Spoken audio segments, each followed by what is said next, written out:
Boa tarde, turma. Então vamos iniciar nossa aula de hoje, nossa aula de Geografia. E o tema da nossa aula é as unidades político-administrativo.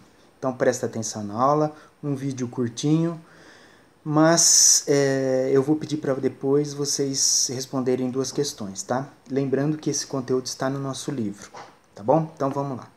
Então o livro começa dizendo o seguinte, que o Brasil é um dos maiores países do mundo em superfície, né?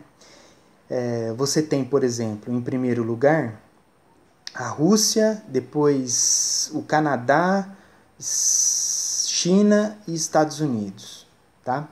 E depois vem o Brasil. Então, nosso país é um país, vamos pensar assim, de destaque, né? Nesse requisito, né? De extensão territorial, de superfície territorial, né? Por quê? Porque é um país bem grande, né? O quinto país maior do mundo. Bom, mas como que ele é esse país? Como que o nosso país é organizado? Bom, na realidade, ele é dividido, né, em estados e um distrito federal. Ele é dividido, então, em 26 estados e um distrito federal, que totaliza 27 unidades federativas, tá certo? Bom, os estados o estado de São Paulo, o estado do Rio de Janeiro, Minas Gerais, Mato Grosso do Sul, Paraná, por aí vai, são 26, né?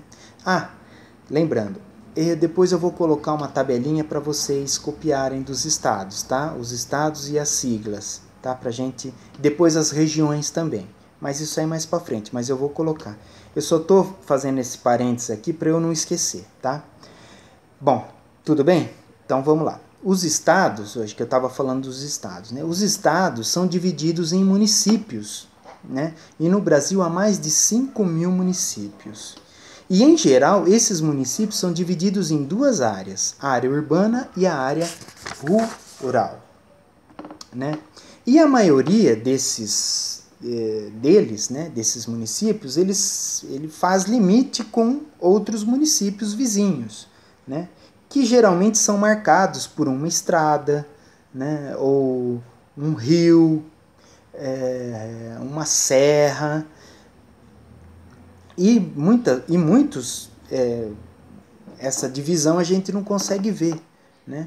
Mas geralmente quando você está indo de um município para outro, quando você pega estrada, né, que você vai viajar com a família e vai de um município para o outro, geralmente tem uma placa escrito limite de município.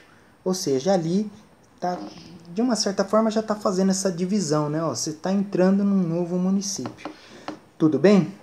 Bom, tanto a área urbana quanto a área rural, voltando naquela discussão que a gente estava fazendo sobre a área urbana e a área rural, elas são de responsabilidade dos governantes do município, né?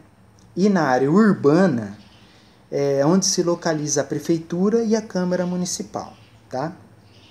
Bom, os cargos de prefeito e de vereador são ocupados por representantes eleitos pela população, por meio do voto, né, de 4 em 4 anos.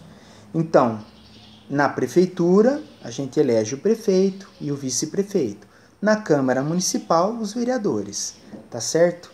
E a administração pública, né, por exemplo, de um município, ela é composta por 3 poderes, né, que vai administrar, né, que vai conduzir a cidade, né, o bem-estar da cidade. Ela é composta por 3 poderes. Quais são? O executivo, né, que é composta pelo prefeito e pelo vice-prefeito. O legislativo, que é composta pelos vereadores, né, tanto o prefeito como os vereadores, eles são eleitos pelo voto, tá? Eles ocupam esses cargos por meio do voto, né? E esse ano tem eleição, então esse ano nós vamos trocar ou manter o prefeito, né? Trocar ou manter esses vereadores que estão aí, tá? Então, o poder executivo e o poder legislativo, as pessoas que ocupam esses cargos elas podem ocupar esses cargos por meio do voto, tá? E também tem o poder judiciário. O poder judiciário não é eleito pelo povo, tá? Geralmente é concurso, né? A pessoa se forma, tem uma carreira, né? E o que eles fazem, né? Eles são os juízes que analisam e julgam com base na lei, tá? Então eles vão analisar, por exemplo, os processos trabalhistas, criminal e por aí vai, tá certo? Então, deixa eu só fazer uma observação em relação ao o poder executivo, né? Qual que é a função do poder executivo? Ele executa as leis. E o poder legislativo? Ele elabora as leis. E o judiciário? O judiciário analisa e julga com base na lei. Então, fechou isso daí, tá? Só que, de uma certa forma, por exemplo, cabe à prefeitura, né, manter alguns serviços, como escola, como transporte, limpeza das ruas, postos de saúde, que mais? Áreas de lazer, né? E também, né, vamos pensar assim, né? Por quê? Porque nós, enquanto cidadãos, nós temos direitos, por exemplo, e direitos garantidos por lei, como direito à segurança, à moradia, educação, saúde, né? Enfim, só que nós, o cidadão, também tem deveres. Quais são os deveres? Dever de obedecer à lei, todas as leis, né? Preservar o ambiente, votar, respeitar o patrimônio público, entendeu?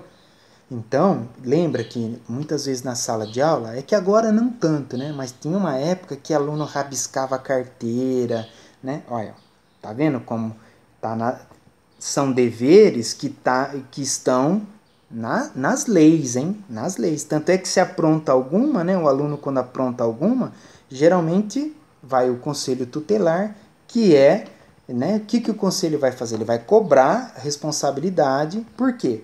Porque existe uma lei que obriga, por exemplo, o aluno e o responsável desse aluno a preservar, por exemplo, o patrimônio público e por aí vai.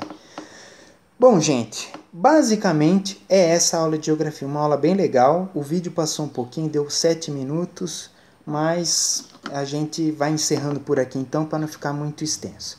Tudo bem? Então agora vamos para a sala que nós vamos discutir um pouquinho mais isso, tá bom? Então vamos lá. Ah, e tem as duas questões também.